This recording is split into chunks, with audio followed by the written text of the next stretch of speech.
Okay, good morning. Today we're going to start to talk about a unit over the next 30 days, mostly dealing with figurative language. And we'll talk more about other parts of figurative language. You know, authors use figurative language, different elements and techniques in language in order to spark our imagination, to make the language more interesting to us, to keep our imagination going, to make it more colorful. You kind of think of it as the way painters have a box of paints, authors have their tools that they use as well in order to bring the language alive to us. And so today we're primarily going to focus on two parts of language, which are similes and metaphors, and they're things that are sometimes misunderstood and people have difficulty with them, so we'll try to make it as easy as we can. A simile, definition of a simile is using like or as to compare two unlike things. For example, cheeks like roses would be a simile. So what's the clue? Like or as, right? That's all you got to know. There are similes that don't use like or as. They're kind of rare, but most often when you see a like or as comparison in something, then you're looking at a simile, right? And the difference between, we're going to talk about metaphors later, but the difference between similes and metaphors primarily are that similes are designed to make us think, and metaphors make us feel. And you'll see that a little bit later when we look at this. A couple of examples. This is from John Steinbeck in The Grapes of Wrath. Steinbeck says, "The rain crust broke, and the dust lifted up out of the fields and drove gray plumes into the air like sluggish smoke."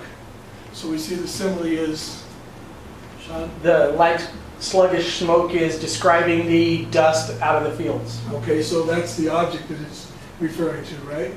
Okay. Another one? Sean, why don't you read this one? The water made a sound like kittens lapping. Right. So why is this better? If the author says the water made a sound when the kittens were drinking, it doesn't have the same effect. So why is it better, Joe? Well, because it gives you something that you can visualize easier. And a smaller object, and it's easier to visualize. So instead of giving you something, you don't know how big the water is, you don't know what it looks like on time of day. Plus, a kitten is something that's more comfortable visualizing. We can relate to it. So it gives us a picture in our mind, right? But it also gives us a sound. It talks about what the sound was like. You could hear the lapping sound, which is something we'll talk about later, which is onomatopoeia. The first mystery of him excited her curiosity, like a door that had neither lock nor key. This is from Goblins of by Margaret Mitchell, right? So the simile here is what? We lost her. What is the simile in this one? Like a door that had neither lock nor key. Yeah, we've got like in it, and also you can see that I helped you by, I underlined it for you, so there, it was really easy. You got it, right? Very good. All right, her eyes look like lamps blaring up just before the oil is gone. It's from Faulkner. Faulkner's an interesting guy. If you read Faulkner, he actually made up words, and he did them so well that they go kind of by you before you realize, I've never heard that word before. He was kind of fun. It seems to me you lived your life like a candle in the wind. This is from music. I'm sure that Sean's heard this one before. I have. And might recognize that, right? And here's another one, right? I kind of like this one. I'm not sure who Big Boy is. Anybody familiar with Big Boy? Apparently a rapper. He said, "I'm cooler than a polar bear's toenails. Bend corners like I was a curve. I struck a nerve." Right, so is that a good simile? It's a simile. Corners like I was a curve. I'm cooler than a polar bear's toenails. That's just a comparison. So the simile would be like I was a curve. Is the simile. Okay. Because I'm cooler than a polar bear's toenails. I think that's just a comparison. I'm so cool, I'm like a polar bear's toenails would be a simile. Yeah. Okay. So you like this one or not? Yeah. Okay. I just want to be careful. When you're writing some similes, and we're going to work on this a little bit later, you'll probably have some writing assignments or some work later that you'll have an opportunity to show how good you are at similes, but it's easy to write bad similes, and so you want to be careful because when you start to write them, they can be ridiculous depending on your comparison. And the difference between, we're going to go into metaphors, but another difference between similes and metaphors, if I say, you know, I went out one evening and I met this girl and my heart was beating hard in my chest. You know, it's a description, but if I say my heart was beating like a wild animal, that's a simile. It has a better description, right? And a better picture of something happening, right? But in the metaphor, we'll go later, we'll talk about how it works in the metaphor. In bad similes, I won't read all of these, but I just think some of them are pretty good. Sean, why don't you read the first one? She had a deep, throaty, genuine laugh, like the sound a dog makes just before it throws up. Yeah, yeah. So it's a simile, for sure, right? Yeah, exactly. It's a simile, right? But it's a bad simile. Why is it bad, Joe? Because it's comparing something that's supposed to be pleasant, the laugh's supposed to be pleasant, with something that's definitely not pleasant. So even though it's a comparison, it's comparing two unlike things. okay, okay. They're unlike, and you can compare unlike things, but I think you hit it on the head with that, right? How about the next one? He was as tall as a 6'3" tree. Okay, that's a bad simile, but why? Because he's describing the person as 6 feet 3 inches tall. Yeah, he was 6'3", right? And as tall as a tree that's the same height as him. So It's even neat, simile. Okay, Joe, how about the next one? He was lame as a duck, not the metaphoric. Well, lame duck either, but a real duck that was actually lame, maybe from stepping on a landmine or something. sorry. I think I've read that one before. Yeah, this one's ridiculous, and I think we get the idea. Okay, a couple more. Yeah, which one do I like the best? Let's figure out. How about she grew on him like she was a colony of E. coli. And he was room temperature Canadian beef. It's all really romantic when you think about it. That would appeal to a biologist, but not many other people. Would work for this, right? Oh, this is my favorite, I think. Well, I don't know if it's my favorite, but it's ridiculous. The ballerina rose gracefully on point and extended one slender leg behind her like a dog at a fire hydrant.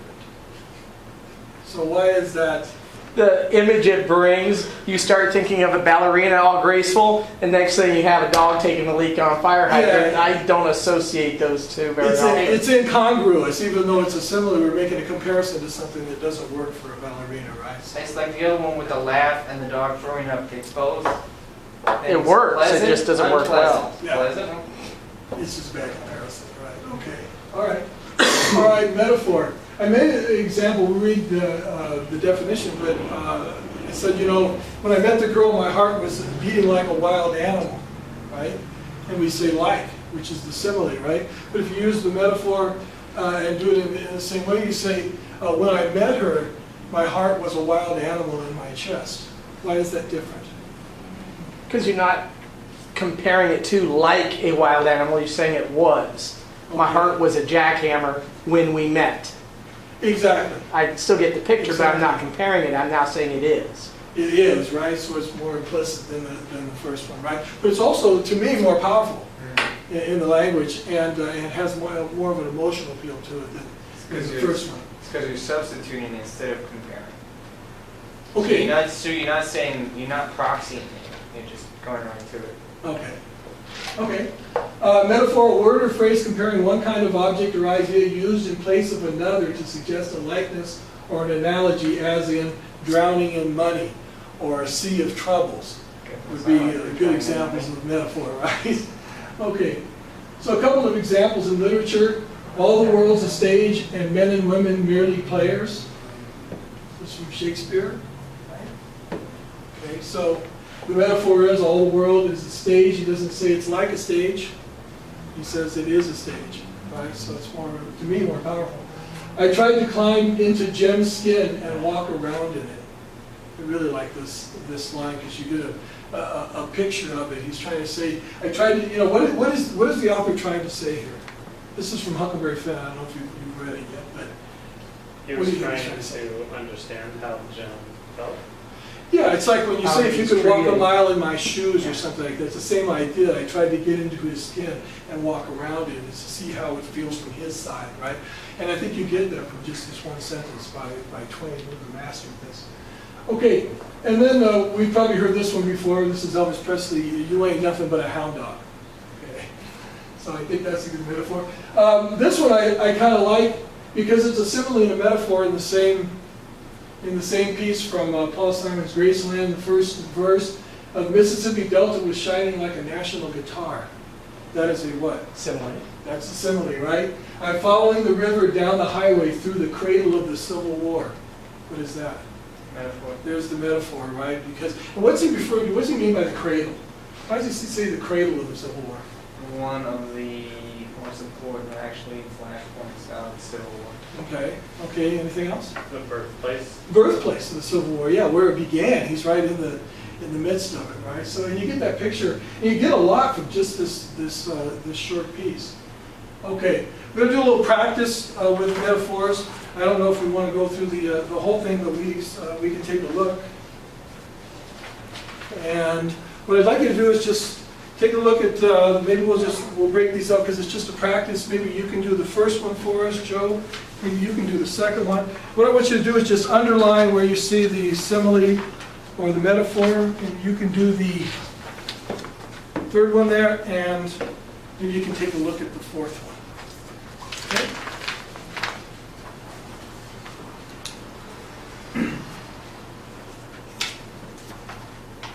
Do you want me to actually verbalize it? If you want to do that, or you can underline it, we'll go ahead, because we're kind of shut for time here.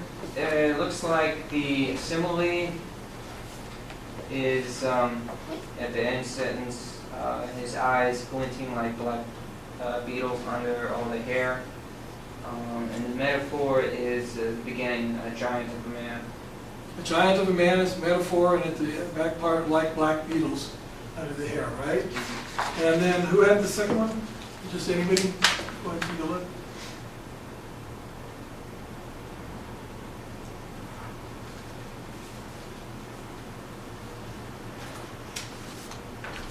I would say that my head was covered with black steel wool is basically saying it is probably curly hair and it was very dark, so that's a metaphor. Okay. So my head was covered with black steel wool is a metaphor. Right, right. Not like black steel wool, was black steel wool. Right, so there's the difference. Anything else? His velvet black skin. Right, velvet black skin is the other one, right? And then let's just jump to the last one. The middle one's kind of long, but the poem on family, did you have a chance to look at that? Did you look at that? What is that? Is that simile or metaphor? It's metaphor. I do not see any similes in that. Yeah, I actually took the title out. This was called Metaphor for a Family, was the title of the poem, because the entire thing. Can you give us an example from that, what the metaphors are? Dad is the supersized Band-Aid. My family lives inside a medicine chest. Muffin the sheepdog is a round cotton ball. David is a single small aspirin on the third cell. Almost every single line. Yeah, everything in the poem is a metaphor, so it pretty much makes the example. Okay, so what I'd like to do tonight, when you go home, I want you to just, not going to be a big assignment or anything, so don't panic, but I'd like you to write one sentence, a good one, not a bad metaphor. Well, maybe it'd be a good experiment to have you write one bad simile, see how bad we can get. But write a sentence using a simile, and write one sentence using a metaphor. If you can do that this evening, then tomorrow we'll get back together and we'll start the class and we'll go over those and we'll share kind of a review and then we'll move on. Okay?